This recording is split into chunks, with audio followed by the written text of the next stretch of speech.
नमस्कार शेतकरी बंधूंनो, मी Shyamrao Ranveer, Dhanlakshmi crop science limited, Himmatnagar, Gujarat या कंपनीचा जिल्हा प्रतिनिधी.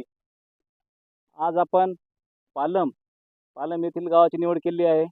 आज आपला जो कार्यक्रम म्हणजे अनुभवाचे बोल लाईव्ह कार्यक्रम आपण यामध्ये आलो होतो. तर येथील पालम येथील शेतकरी त्यांना आपण प्रत्यक्ष आपण त्यांच्या शेतामध्ये कसं काय नियोजन केलंय त्याबद्दल आपण माहिती घेऊया.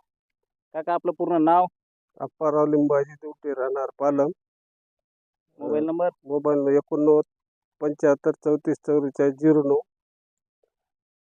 पालम शिवारामध्ये दुप्पा या ठिकाणी 2 पाकिट आम्ही ॲडव्हान्सचे लावलेले आहेत. तर ते आतापर्यंत नंबर 1 मध्ये 40-45 बोंडने भरलेला आहे. दुसऱ्या काही बॅग आहेत त्याच्यापेक्षा जरा चांगली दिसते सध्याच्याला. यांच्याकडे दुसऱ्या सुद्धा बॅग आहेत. त्यामध्ये आपल्या धनलक्ष्मीच्या ॲडव्हान्सच्या 2 बॅग आहेत. तर आज आपण बघू शकतो.